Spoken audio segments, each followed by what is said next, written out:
You are spending time with the servant of Atris. I knew her mother. She was a Jedi Knight, a master, named Aaron Kai. Jedi are forbidden to have children, and when the crime finally came to light almost a decade later, Kai was exiled. She joined the Mandalorian Wars after the shame of her birth was revealed. Revan welcomed her, and she was said to be a skilled warrior, beautiful and strong in the Force. The Force flows strongly in the blood of those born from Force sensitives. I doubt that Aaron was any different. If the servant of Atris is of her blood, then the potential lies within her. If you train her, if you teach her the ways of the Jedi, you will be asking her to break her oath to Atris.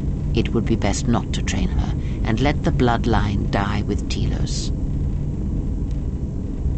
Ah, that was an interesting choice of words indeed. She has sworn not to follow the path of the Jedi by her oath, but even that oath is limited. One does not need to be Jedi to learn the ways of the Force. I suspect it cares little for our codes and philosophies. I propose nothing except what you choose to read into my words.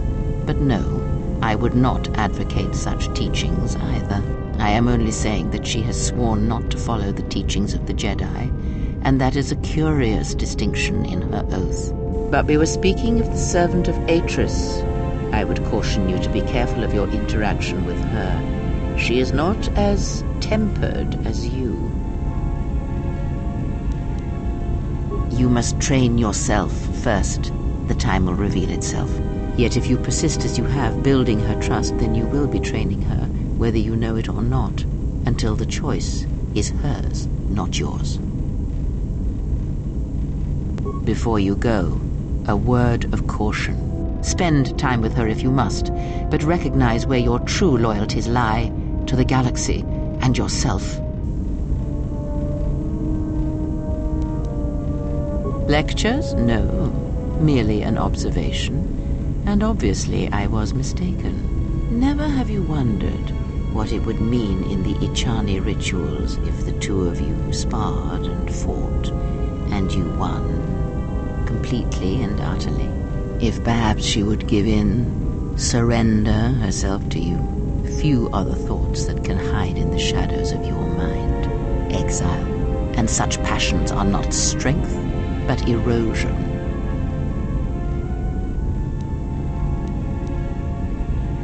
No? Then perhaps I was simply mistaken. Very well.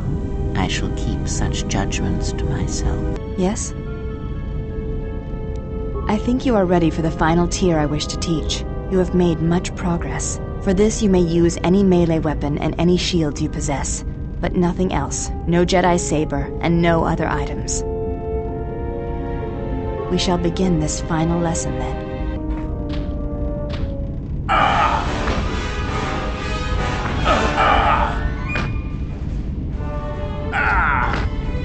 Atris was correct about you.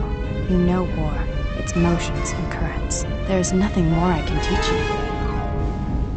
I have already learned much of your styles in combat. There is no need to know more. Combat among the Echani is a personal thing. Repeated duels are not what they are in other cultures, and I would rather that this not become more than it is. And I have taken an oath to Atris against studying from a Jedi, or anything of the Jedi teachings. My father broke his oaths. He shamed us all. I do not wish to follow his path. I swore not to follow his path. If I were to follow a Jedi against Atris's wishes, then I would be betraying her for you. This is a difficult thing for me to say, but I ask that you be silent as I tell you this. It is my desire to learn from you what you can teach me of battle. I have already learned much in our duels, but with every battle, I wish to know more of you.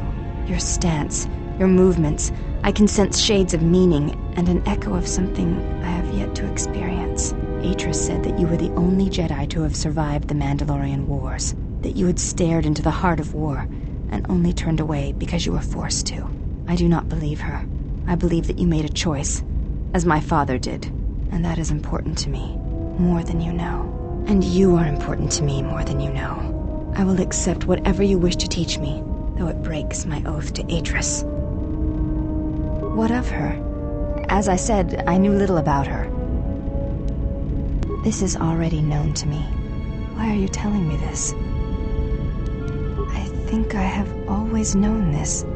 It has always been in my thoughts. As I followed Atris, perhaps what I wished to follow was the call of my bloodline.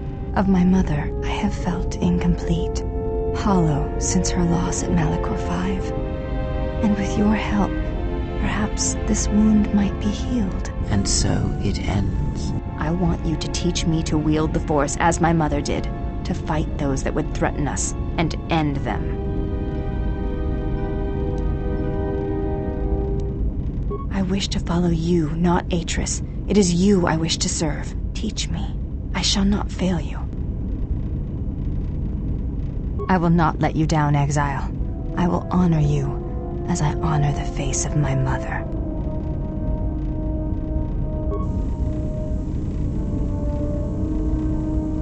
Betrayal.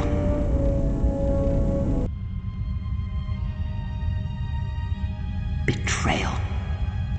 Betrayal? Mistress? She has betrayed me. The last of your sisters has betrayed me. Betrayed us. She is your sister no more. She does not travel with the Exile. Instead, she has chosen to walk the path of the Jedi. Mistress, forgive us, but are you certain? She would not forsake her oath so lightly. It is the truth, and it is done. Do you doubt me? No, mistress.